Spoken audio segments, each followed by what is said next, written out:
Pessoal, nós estamos gravando agora, tá?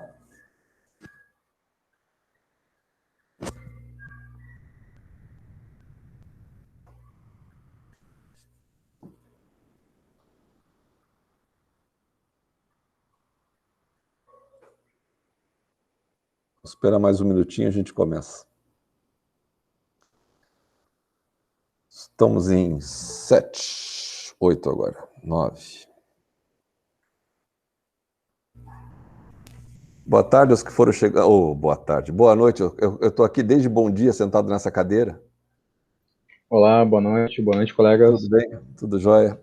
Quem é o gato louco que eu não sei quem é? Peraí. Tá na conta errada. Mas é o que aparece para mim.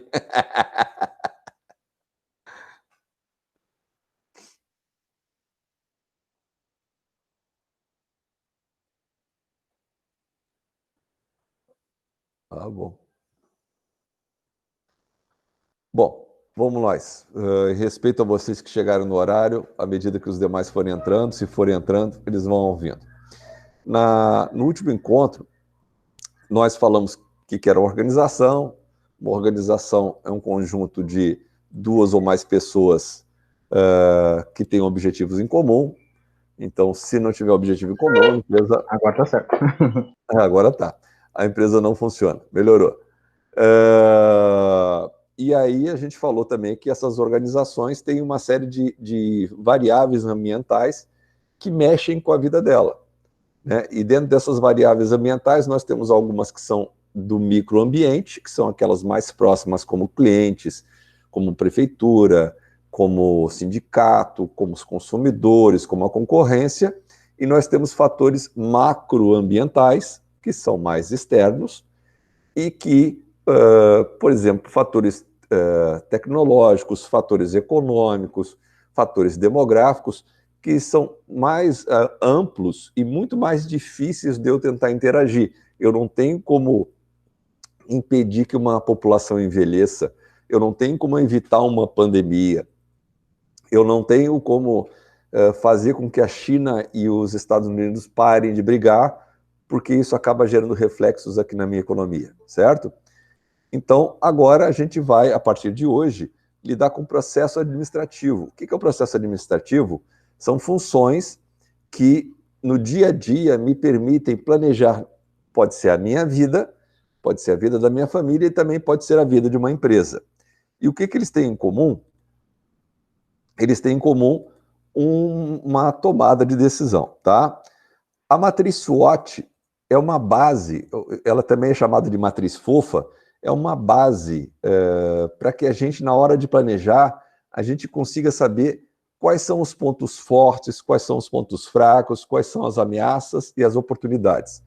Então, esse S aí é de strength, que é força, o W de weaknesses, que é fraqueza, o O é de opportunity, oportunidade, e o T é de threat, de ameaça, que a gente aqui no Brasil chamou de FOFA. FOFA é forças, oportunidades, fraquezas e ameaças. O que são oportunidades e ameaças? São condições que eu não tenho como gerenciar, elas vão acontecer eu querendo ou não. No caso das oportunidades, eu tenho que fazer o possível para aproveitar, e no caso das ameaças, eu tenho que fazer o possível para minimizar o impacto que ela vai me dar. Um exemplo, oportunidade. Ora, temos uma população envelhecendo. Poxa, mas isso não é uma ameaça? Depende do ponto de vista. Por que eu não monto um negócio que faça aproveitamento ou um reaproveitamento das fraldas geriátricas? Porque vai aumentar o volume de fraldas geriátricas nos lixões. Isso faz com que se crie uma oportunidade de negócio que eu posso vislumbrar desde já. Ameaça. Ora, o meu negócio funciona em shopping. O shopping ficou arrasado pela pandemia. Tiveram que fechar.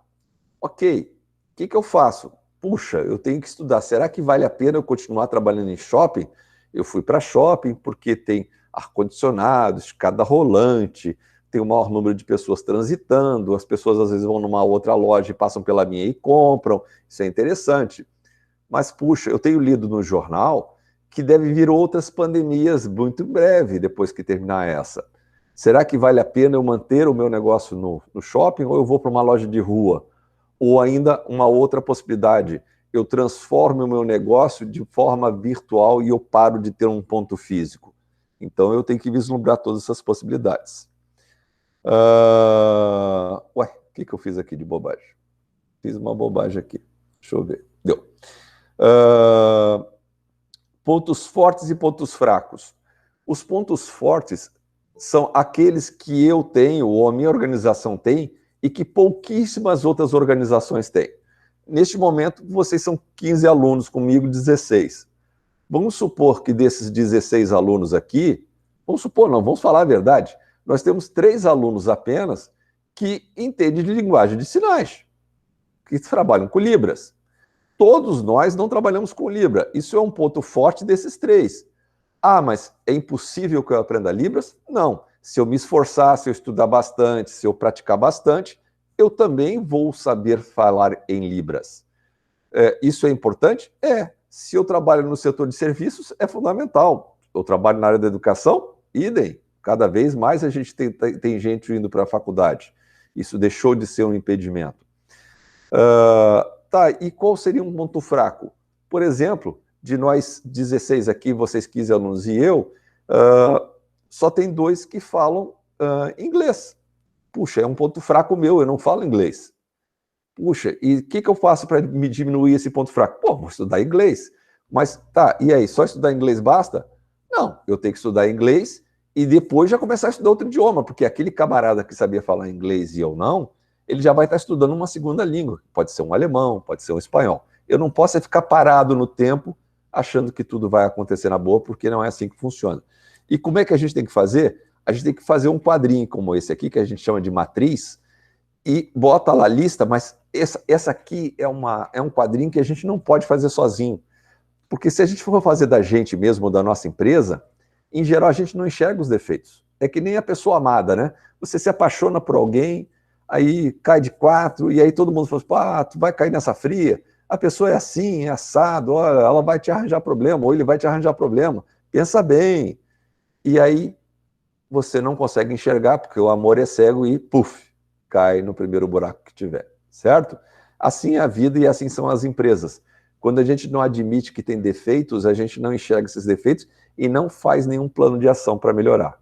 Então, oportunidades, ameaças, pontos fortes e pontos fracos são extremamente importantes de vocês atenderem, até para poder fazer aquele trabalho lá do final que eu propus a vocês, que eu espero que a nova professora mantenha, que é o planejamento estratégico pessoal. Com eles, vocês vão conseguir pensar de como está a vida de vocês hoje e aonde vocês querem chegar e quais são as estratégias e planos de ação que vocês vão ter que construir para poder chegar lá. Se vocês não colocarem uma meta na vida de vocês, que significa ter prazo e quantidade, vocês não vão chegar a lugar algum. Meta não é a mesma coisa que objetivo. Objetivo é, eu quero emagrecer. Isso é um objetivo. Meta. Eu quero emagrecer 7 quilos em até 6 meses. Eu tenho que ter quantidade de prazo. Se eu não tiver quantidade de prazo, eu não corro atrás. Esse negócio que eu vou fazer, é a eterna segunda-feira e ela não acontece nunca, tá? Bom, vamos lá então para as nossas funções organizacionais. Dentro dessas funções organizacionais, aqui desconfigurou um pouco nesse modelo, mas dá para a gente entender, se descobriu o seguinte, não é possível que você queira fazer tudo sozinho. Para isso, você precisa ter pessoas especialistas em áreas diversas. Então, nós temos pesquisa e desenvolvimento, a gente não pode parar de inovar. O que diferencia uma organização de outra são os recursos humanos. É importante que a gente tenha os melhores talentos e gente comprometida. Finanças. Finança é a conta de entrada e de saída, certo? Entra dinheiro, sai dinheiro. A gente tem que fazer entrar mais dinheiro do que sair. Isso não é fácil.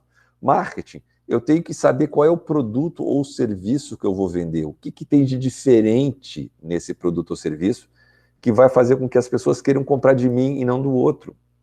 Operações é a forma de fazer com que esse serviço ou produto chegue nas pessoas da melhor forma possível, com a melhor qualidade possível, com o menor custo possível de fabricação. Não é tarefa fácil, pessoal. E para que tudo isso aconteça, a gente tem que... Eu já adiantei essa parte, por isso que eu estou passando mais rápido, tá? Para que tudo isso aconteça, é preciso lidar com o processo administrativo. Então, o processo administrativo são os vários recursos que a gente tem à disposição da empresa, ou com mais quantidade ou menos quantidade. Às vezes a gente tem muita gente, mas não tem informação e conhecimento suficiente, o oposto também é verdadeiro. Às vezes eu tenho um baita espaço, mas não tenho tempo suficiente. Às vezes eu tenho grana, mesmo o Google não tem grana suficiente, e pode ser que as instalações sejam adequadas ou não sejam adequadas. Então, cada negócio vai ter um determinante. Para eu poder chegar onde eu quero, eu tenho que trabalhar com 4 funções, que elas são chamadas de planejar, organizar, dirigir e controlar. Em comum, todas elas têm algo que eu falei na primeira aula: tomada de decisão. Cada uma dessas atividades aqui, a gente tem que decidir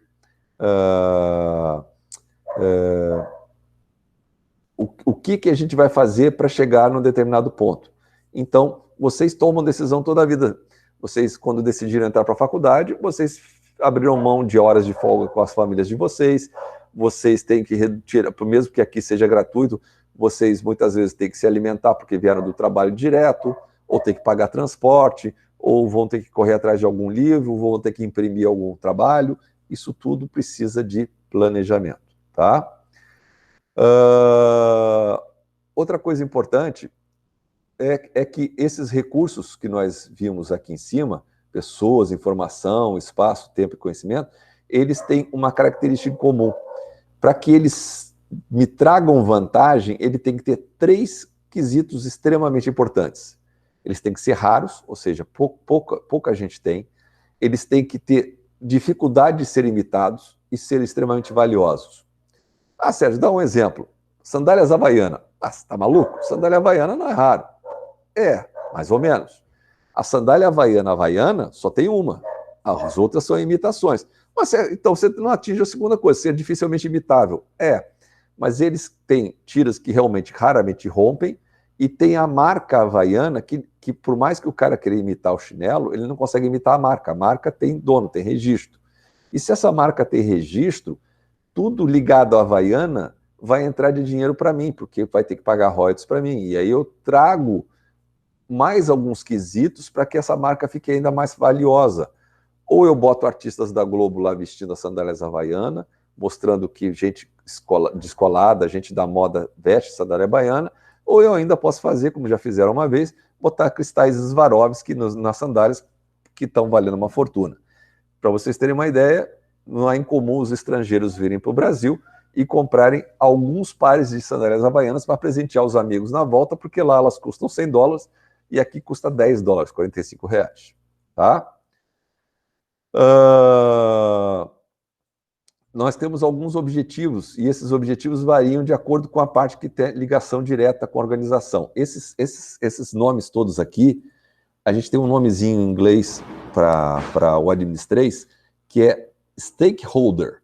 O stakeholder é qualquer pessoa física ou jurídica que tem algum tipo de conexão com a minha organização. Então, se eu sou o McDonald's, a gente falou outro dia, e tem um pipoqueiro na esquina, o pipoqueiro da esquina é um stakeholder. Se eu sou a prefeitura, eu sou um stakeholder do McDonald's.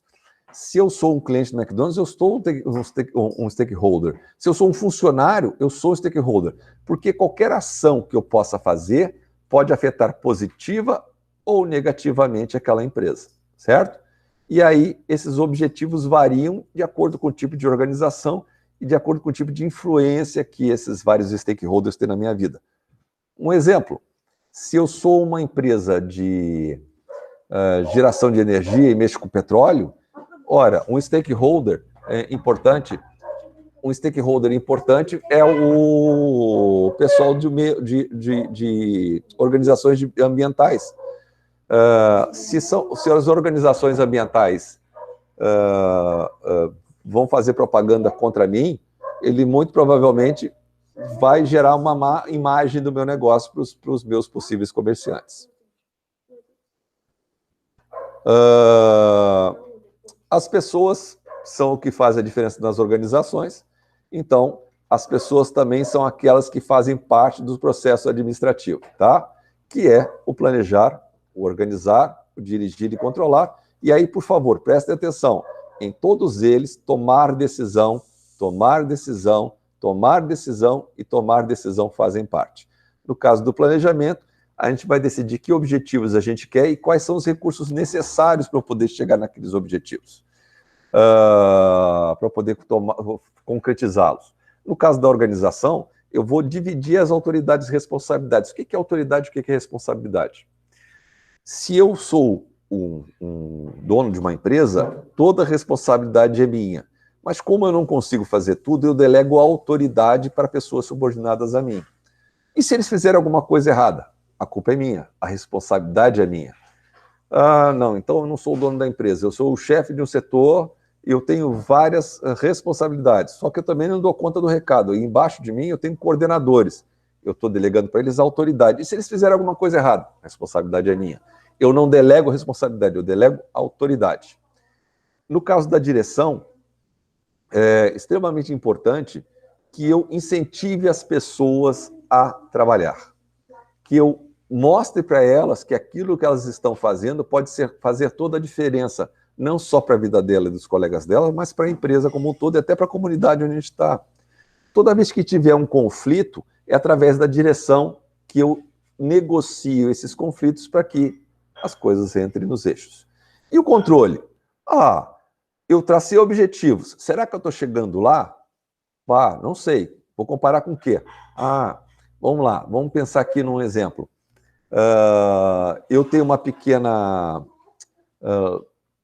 uma pequena farmácia e o meu sonho é ser uma Panvel. Bom, se o meu sonho é ser uma Panvel, eu quero daqui a 5 anos ter 40 lojas. Legal. E aí, durante esses 5 anos, eu consegui montar 10, 15, 20 lojas, com quase o mesmo padrão de qualidade da Panvel. E aí vem a pergunta, tá, Sérgio, você chegou lá? Não sei, eu estou com 3 anos, eu por enquanto só estou com 20 lojas, eu quero chegar a 45 lojas minhas do estilo da Panvel. Está chegando no 4º ano, eu estou com 30 lojas. Olha, eu não estou conseguindo chegar lá. Eu tenho que ter, então, um padrão que eu já pré-defini e eu tenho que controlar o tempo todo para ver se eu estou indo bem. É o que acontece com vocês com as notas durante a faculdade. Se o meu objetivo é me formar com notas médias acima de 8 e eu estou começando a tirar nos meus trabalhos e provas notas em torno de 7 ou 6, eu não vou chegar lá. Bom, o que eu tenho que fazer? Eu tenho que estudar mais para poder tirar notas acima de 8, de preferência 9, para compensar aqueles 7 que eu tirei. Então, se eu não controlar o tempo todo, eu posso trabalhar, no final das histórias, morrer na praia, porque eu não controlei o que eu vinha conseguindo obter em termos de resultado. Vamos ver isso com mais calma, para vocês entenderem bem. Esse quadrinho aqui mostra que tudo, de um modo geral, começa pelo planejamento. Só que isso é quando a empresa está iniciando. Quando a empresa já existe, todos os setores e tudo na vida da gente começa em qualquer ponto desses. É um continuar. Então, quando a empresa a primeira vez, ela está sendo pensada agora, a gente começa pelo planejar. E aí eu tenho o estabelecer objetivos e missão. Objetivo e meta não é a mesma coisa, tá, pessoal? Objetivo, algo que eu desejo alcançar. Meta, algo que eu desejo alcançar com prazo e quantidade. Traço a minha missão. O que é a minha missão? O que eu quero ser? Qual é a razão da minha existência? Vejo as alternativas. Olho para o meu entorno, vejo se tem gente oferecendo coisa igual à minha. Como é que eu vou me diferenciar? Não, eu tenho que ser melhor do que aqueles. Eu quero ser referência em farmácia na região de Canoas. Vou determinar o que eu preciso em termos de grana, o que eu preciso em termos de talentos, de pessoas, quanto eu vou ter que investir de tecnologia para ganhar dinheiro, senão eu vou acabar perdendo. E aí eu crio estratégia. O que é estratégia? É um caminho para chegar no objetivo. A estratégia é algo que tem que gerar valor. Se não gerou valor, não é estratégia. Vou dar um exemplo. Vocês fazem tortas. E eu quero ser o melhor vendedor de tortas que tem na praça. Como é que eu faço para ser o melhor? Ou seja, a minha missão é ser reconhecido como o melhor fazedor de tortas da região. minhas tortas, além de muito saborosas, elas vão ser muito decoradas. Aí entra um concorrente. E esse concorrente quer vender torta que nem eu vendo, para a mesma região, para os mesmos clientes. Só que ele quer baixar o preço, porque ele quer, já que eu tenho já um tempo na praça, meu nome já está consolidado, ele quer ganhar o cliente através do preço. O que ele faz?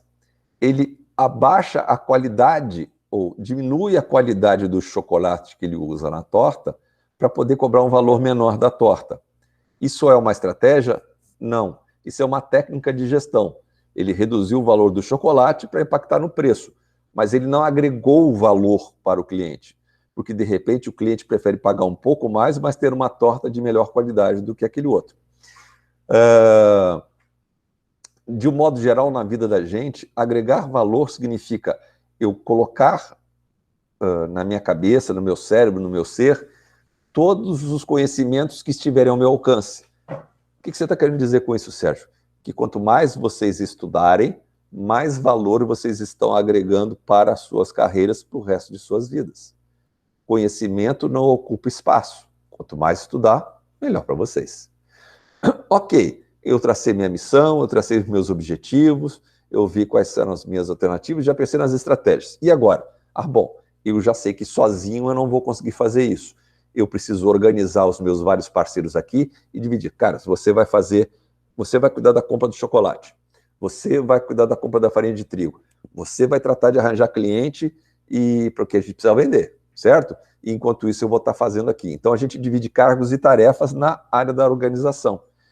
E eu também tenho que determinar quem manda em quem. Por que isso é importante?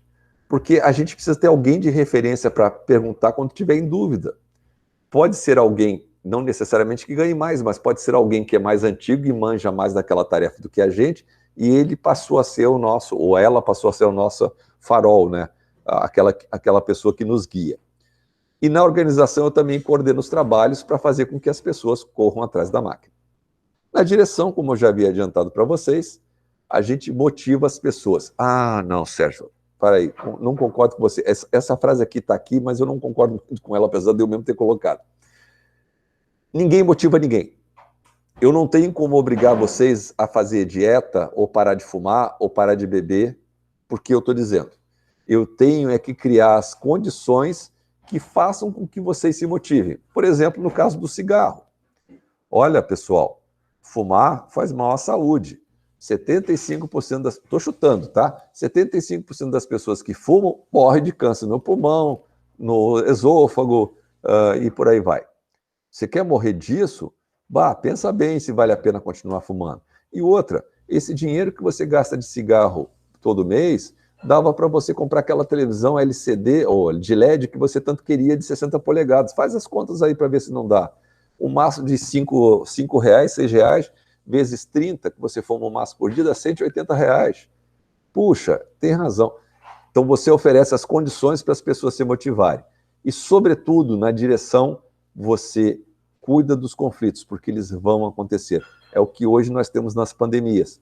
Não sei se vocês viram, mas aumentou em 16% o número de divórcios no Brasil por causa da pandemia.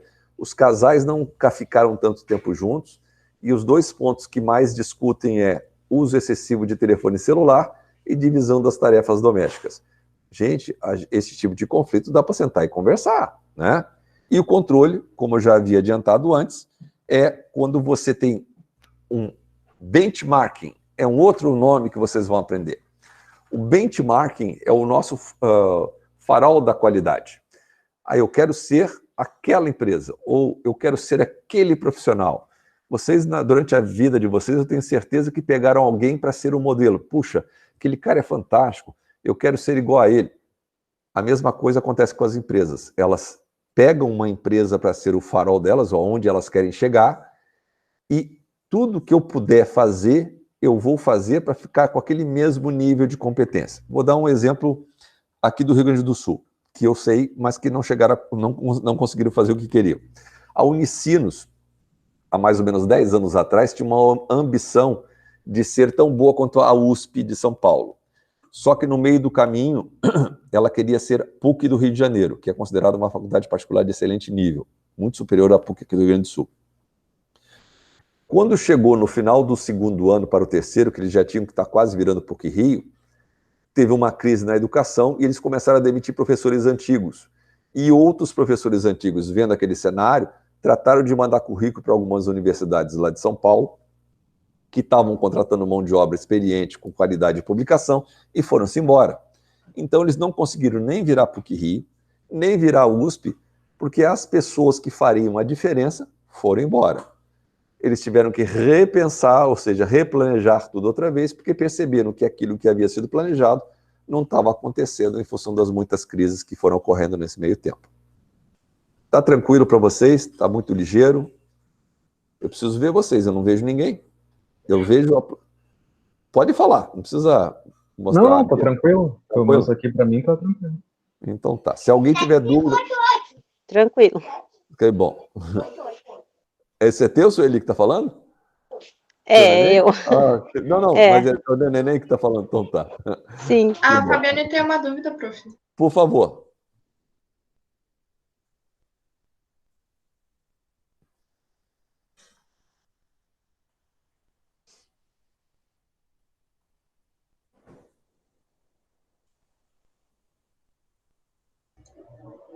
Desculpa, prof, eu estava com o microfone desligado. Foi o conceito de benchmarking que eu não entendi muito bem. Tá, vamos lá. Benchmarking é quando a gente tem que ter alguma coisa de modelo. Vamos lá. Seria um parâmetro? É um parâmetro, mas tentando dar um exemplo mais fácil, né? Eu tenho um salão de cabeleireiro, perdão. Esse meu salão tem lá 4 cadeiras, é direitinho, bem ajeitadinho, mas não é de luxo.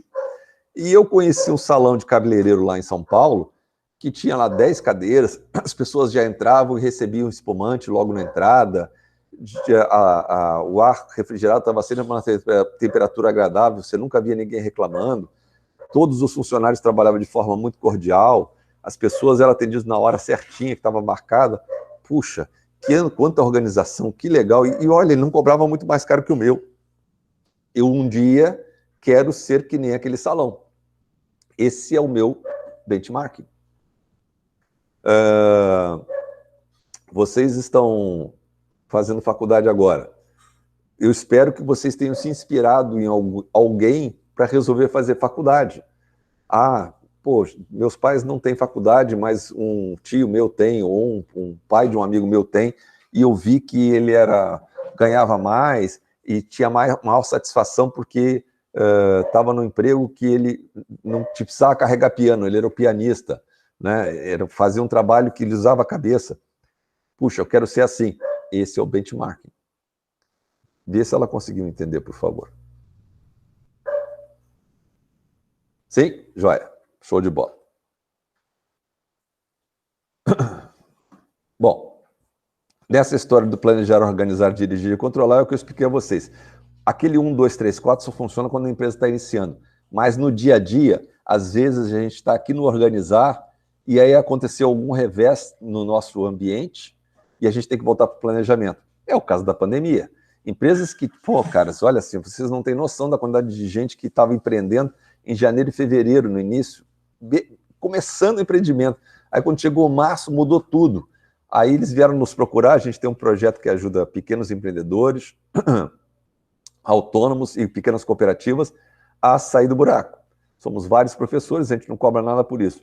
E eles já estavam lá no planejamento, já tinham lançado o negócio no mercado, direção eles ainda não estavam na organização e nós tivemos que voltar para o planejamento, repensamos o negócio dos caras.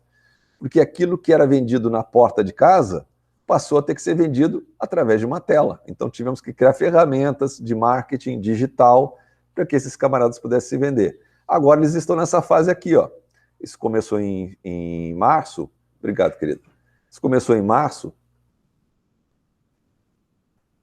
Quando chegou... nós tivemos já 2 retornos de 2 que a gente atendeu no início.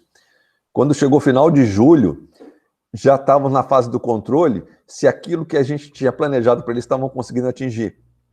Nós vamos começar a atender na semana que vem uma fazenda de cogumelos que fica em Garibaldi. Gente, eles já estão aqui, só que eles descobriram que eles não estão conseguindo fazer nada do que eles planejavam. porque eles não tinham experiência de negócios. Eles vendem, mas não ganham. Está empatando. Então, nós vamos começar o negócio deles aqui, ó. A partir da semana que vem, nós vamos começar o planejamento. Para depois organizar, depois dirigir, depois controlar e aí manter esse controle constante. Mas por que eu preciso controlar o tempo todo? Porque, de repente, sonhos que eu tive não vão alcançar mais porque as condições que estavam no meu entorno mudaram. Vamos lá. Vocês estão lá empregados, os dois, um casal. E por casal, por favor, entendo 2 rapazes, 2 moças, o que vocês estiverem pensando. Uma dupla. E essa dupla resolveu que queria viajar em janeiro para Paris. Era o sonho. E eles começaram a planejar com antecedência, porque uma viagem para Paris não é algo barato. E aí começaram a ver como é que eles fariam isso e descobriram que eles iam precisar de mais ou menos uns 15 mil dólares. Bom, desses 15 mil dólares, eles começaram a traçar estratégias, né, aqui, e aí organizar os recursos. Olha, aqueles restaurantes que a gente ia toda hora, não vamos mais comprar roupa nova esse ano. Se a gente tiver que comprar alguma coisa, vai ser só o suficiente para viajar para Paris lá mais perto da viagem. Mas o ideal é que a gente tente gastar pouco. Aí um deles começa a esmorecer. Puxa, nós já estamos há 6 meses fazendo essa história de economizar dinheiro, eu estou ficando cansado. Aí o outro diz, não, vamos embora. Paris vai embora desse jeito, a gente não vai morrer, não vai ter ido a Paris, não dá. Aí continua economizando, quando faltam uns 3 meses, os dois se dão conta, dizem, puxa, que legal, nós vamos conseguir ir para Paris. Nós conseguimos juntar o dinheiro que a gente esperava, os 15 mil dólares estão aqui, nossos passaportes estão aqui, nossas passagens estão compradas. Aconteceu uma pandemia. Eu tenho que replanejar tudo de novo, pessoal. Eu tenho que jogar essa passagem para frente, eu tenho que mudar o hotel, eu tenho que repensar, inclusive, as minhas férias no trabalho. Eu não sei como vai ficar, nem sei se vale a pena eu sair, porque pode ser que o meu chefe não sinta falta de mim e me mande embora quando eu voltar. Eu tenho que replanejar. Faz parte da vida. É isso que torna a vida interessante. E claro que dentro das empresas, nós temos vários níveis administrativos e cada um desses níveis cuida de uma etapa desse planejamento todo. A alta administração pensa para daqui a 5 ou 10 anos. A média administração tenta colocar, em termos de planos para o dia a dia, tudo que os demais níveis vão fazer. Esses camaradas aqui da média administração vão traduzir os planos desses aqui para que nós, que somos operacionais, possamos concretizar. Vamos pegar aqui o Instituto Federal do Rio Grande do Sul. Eu sou isso aqui, ó. Pessoal de operações. Eu estou nesse nível mais baixo. A reitoria e os pró-reitores decidiram que eles vão abrir, mas estou chutando, estou mentindo, tá? 17 campi nós somos hoje, e desses 17 campi eles querem que todo mundo vá para 1.200 alunos. E isso no prazo máximo de 5 anos. Puxa, como é que esses camaradas aqui, que são abaixo da pró-reitoria, vão fazer isso? Nós não temos como aumentar o número de servidores porque o governo não quer. A gente tem que tratar de arranjar verbas do governo para construir esses prédios. Puxa, mas o governo não está dando dinheiro. Então nós vamos atrás dos deputados que têm emendas, cujas emendas são liberadas, para nos conseguirem dinheiro para a gente construir novos prédios. Legal. Esses aqui, da supervisão, vão fazer os projetos dos prédios. Quantas mesas, quantas cadeiras, quantas salas a gente precisa. E nós aqui vamos continuar tocando a vida, fazendo com que tudo que foi planejado acima aconteça.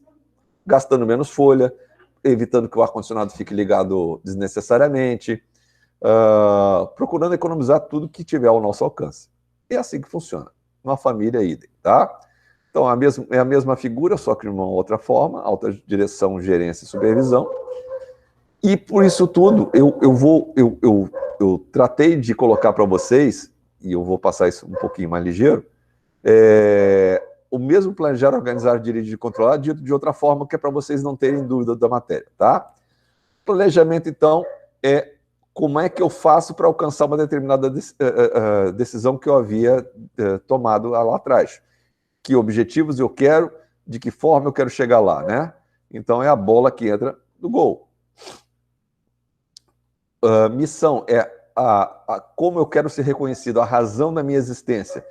A razão da minha existência como pessoa é me tornar um profissional bem-sucedido na minha área de trabalho. Objetivos e metas, eu já expliquei a vocês, e o que eu preciso para isso? No meu caso, o recurso é tempo.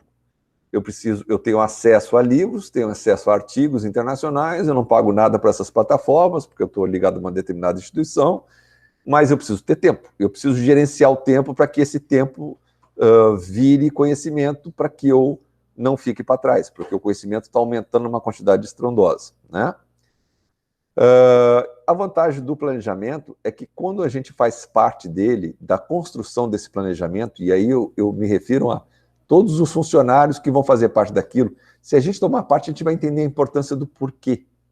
Por que a gente está, como família, economizando dinheiro para todo mundo viajar no final do ano?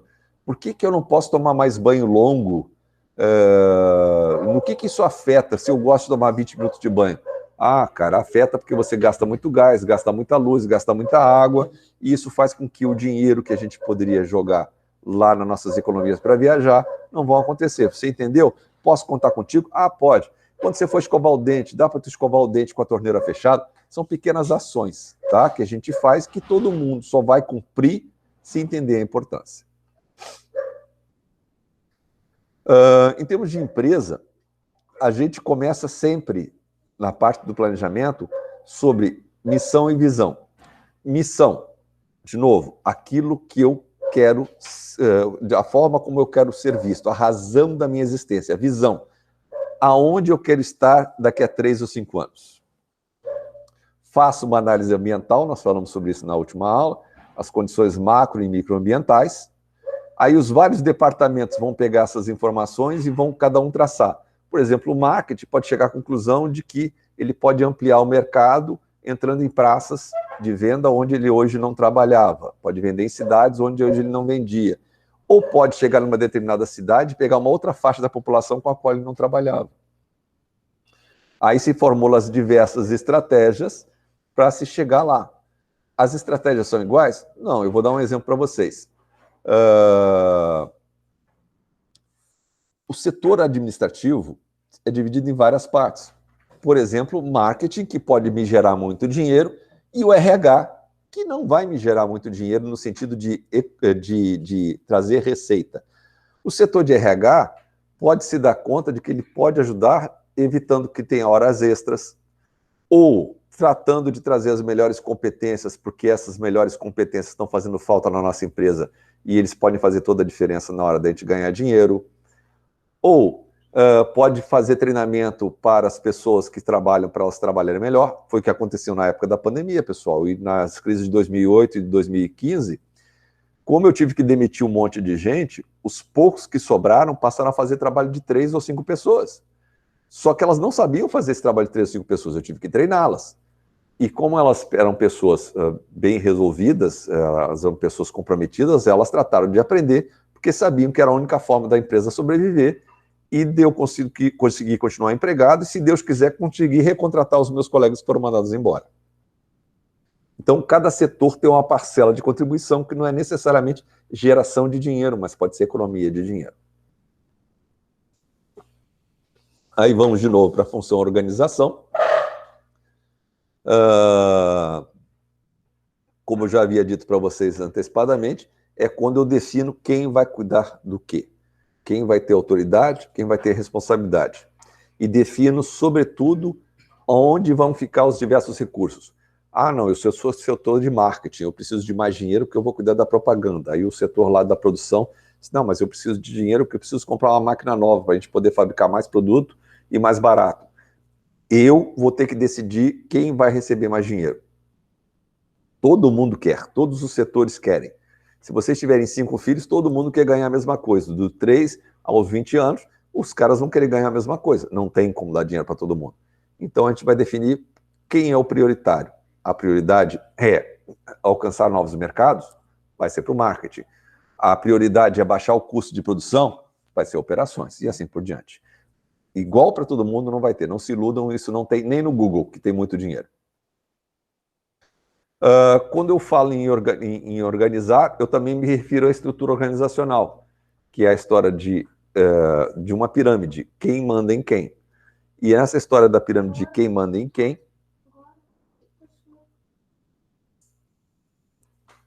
eu estou criando uma linha de comando na empresa que é para que todo mundo saiba a quem deve se dirigir quando alguma coisa acontecer ou quando uma dúvida existir, tá? A gente vai aprender mais sobre isso. Aliás, vocês vão aprender mais com a outra prof.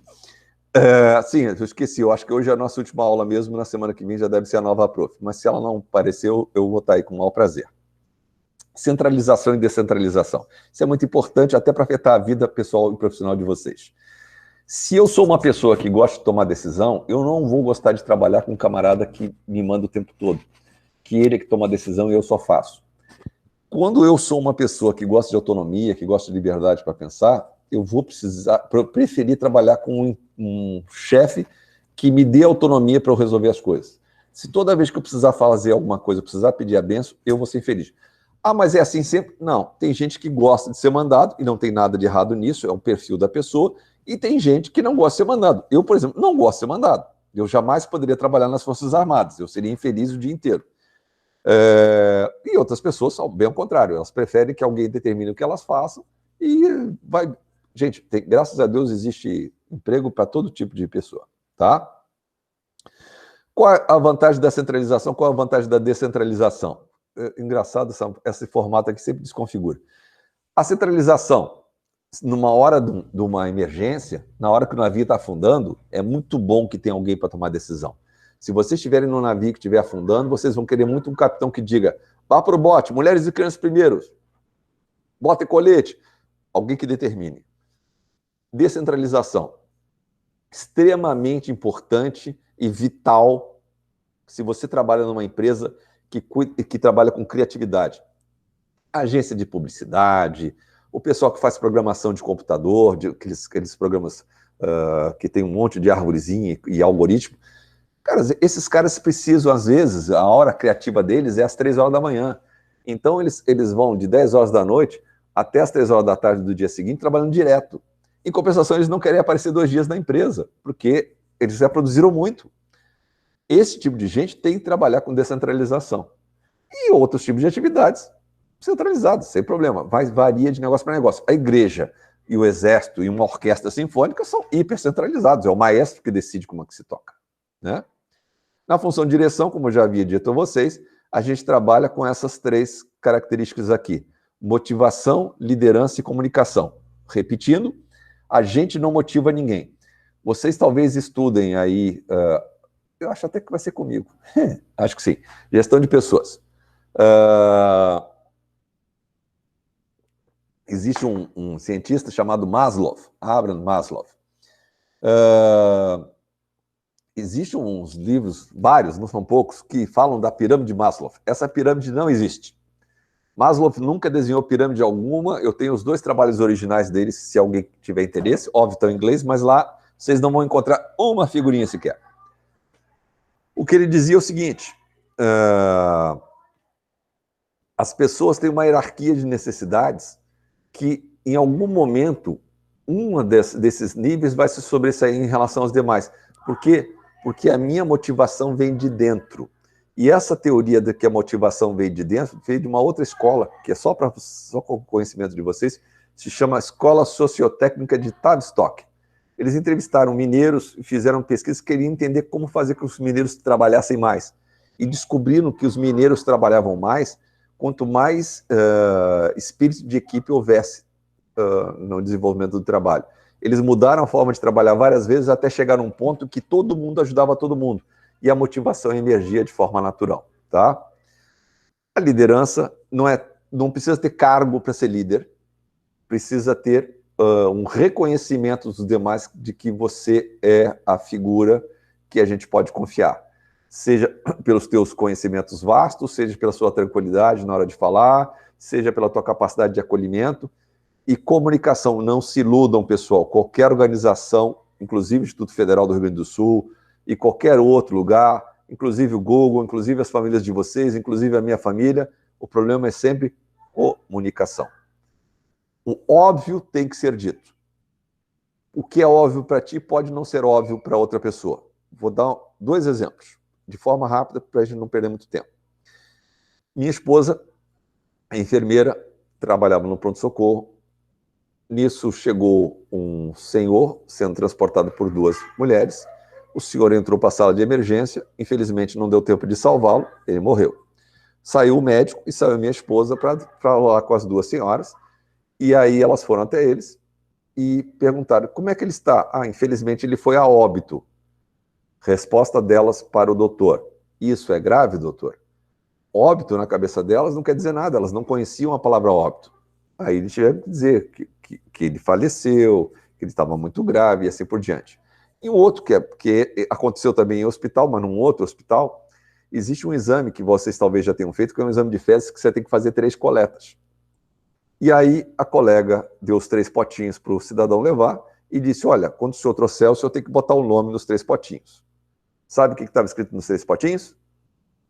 Merda, merda, merda. Ela tinha que ter dito para ele que era para colocar o nome dele e não o conteúdo.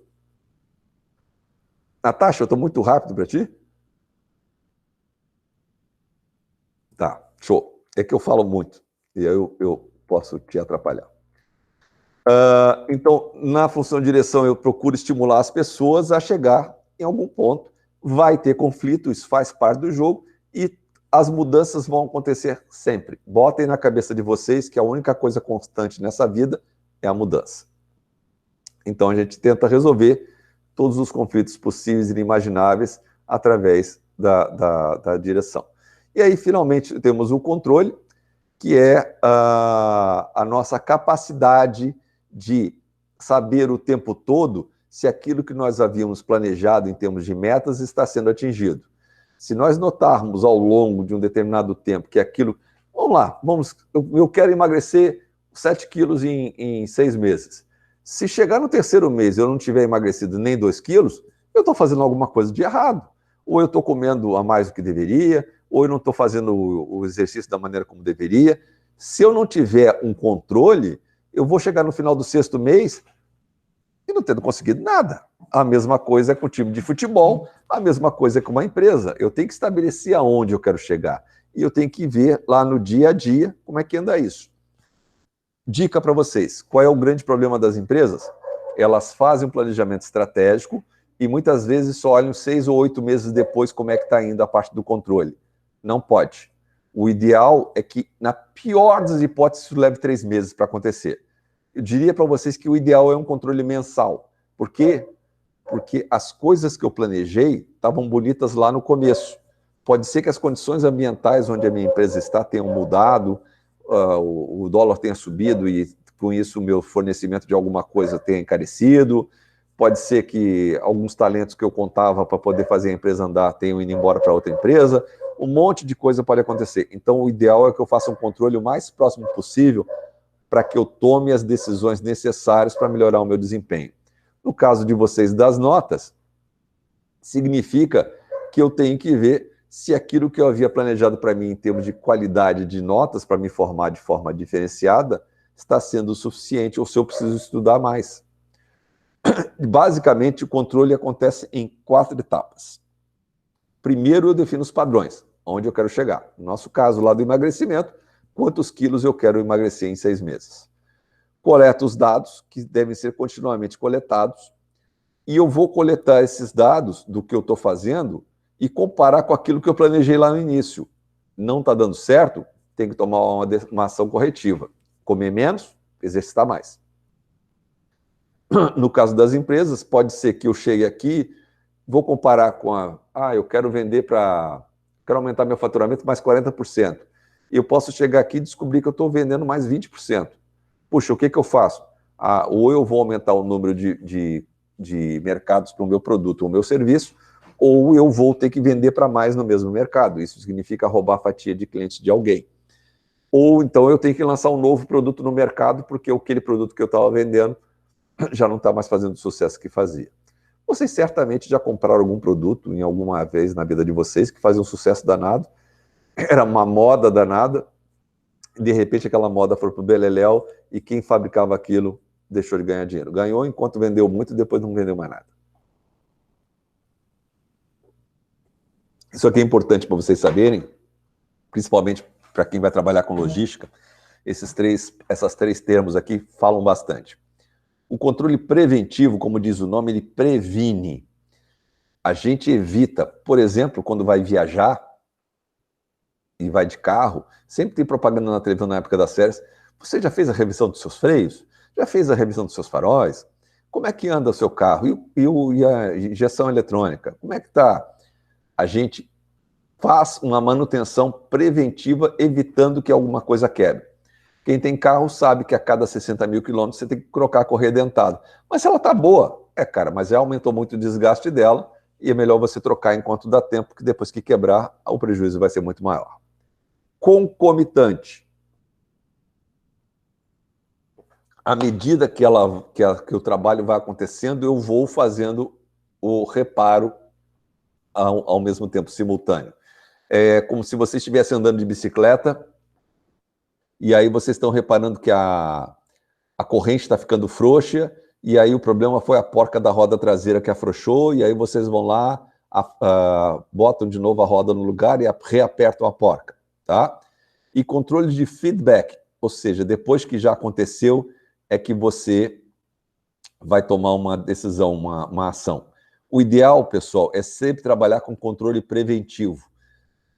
Em termos de máquina, significa que vocês vão evitar o desgaste exagerado dela, e o desgaste exagerado dela vai evitar que vocês tenham que comprar uma máquina nova. No caso de pessoas, um controle preventivo é perceber que a sua equipe está trabalhando demais, trata de começar a dar folga para um e para outro, para evitar fadiga, porque daqui a pouco vão começar os erros e também vão começar os atestados médicos, que vai te sair muito mais caro. Então tem uma série de formas da gente fazer esses controles.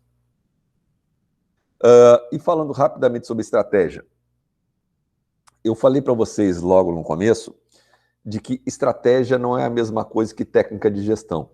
Estratégia, eu sempre vou fazer alguma coisa que gere valor, que gere uma vantagem.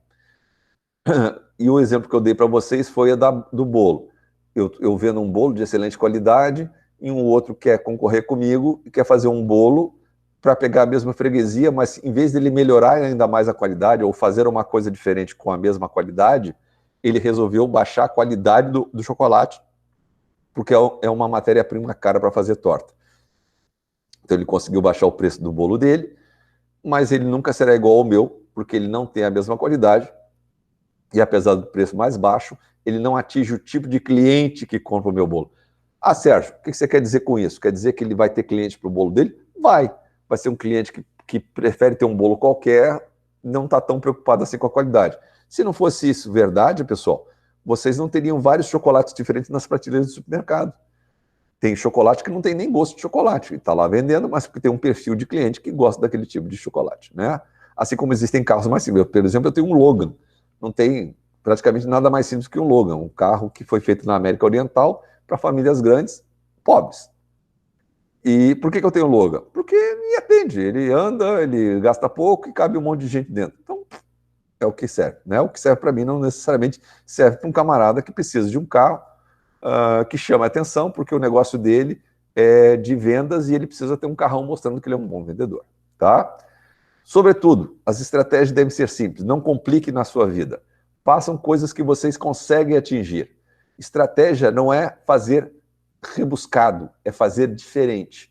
E pasmem, no nosso país, fazer diferente é fazer com qualidade. Então, tudo que vocês puderem fazer na sua vida, façam com qualidade, porque vocês vão se sobressair em relação ao restante que tem por aí. E ser diferente neste país é estudar muito, porque a maioria da nossa população não tem estudo. Apenas 25% das pessoas que estão em idade de estudo, estar na universidade, estão na universidade nesse país. 25%. 75% não está cursando, nem pretende cursar nenhum ensino superior. Estudem, sejam muito bons no que vocês fazem. Deixa eu parar a apresentação e olhar para os poucos que devem estar abertos aí. Pesados, o que eu tinha de dar de matéria para vocês era isso. Eu não vou avançar com a matéria, porque a gente tem um ritmo certinho, senão vai ficar chato, tá? Se por acaso a professora não aparecer na próxima, eu vou saber. Não depende dela, tá? Não é que ela não queira. Ela depende do contrato estar assinado e ela poder dar aula. Pelo que a gente sabe, segunda-feira que vem, dia 5, é o primeiro dia dela de aula. Desculpe, perdão. Quinta-feira, dia 1º, é o primeiro dia dela trabalhando. Se isso acontecer, eu vou sentir saudade de vocês, mas vocês vão estar com a professora, tá bom? Pode professora, falar. as atividades que estão no Moodle é para entregar? Como é que eu não entendi direito? Vamos lá. Quem vai definir se essas atividades vão ser entregues ou não é a nova professora, tá? Ela pode ser que queira mudar alguma atividade que está lá ou que queira manter, mas deixa ela combinar isso com vocês, eu não posso combinar por ela. Professor, tá bom então, obrigado. Tudo seguindo o cronograma, né? Isso. Bem, é o meu cronograma. Eu dei o meu cronograma para ela. Assim, ó, eu passei todas as atividades, eu passei o PowerPoint, tudo que eu tinha, até as aulas eu já passei, tá? Vou passar de hoje, agora depois que terminar. Ela tem total autonomia para decidir se quer continuar ou não, tá? Com esse mesmo ritmo. Mas a matéria, o conteúdo tem que ser o mesmo, porque a disciplina é a mesma. Pode ser que ela faça slides diferentes, mas não vai fugir dos assuntos que estão ali previstos, tá? Eu, Sérgio, não ligo para a presença física aqui, porque a gente grava, tá? Pode ser que ela ligue, então é um direito dela ligar e é um direito dela fazer chamada. Então, cara, assim, varia de pessoa para pessoa. Graças a Deus nós somos todos diferentes, senão o mundo seria muito chato. Tá? Tranquilos? Tá certo então, professor. Uma boa noite, então, para vocês. Boa noite para vocês, tá? Fiquem com Deus. Beijo grande. Também. Tchau, tchau. Obrigado. Tchau, queridos.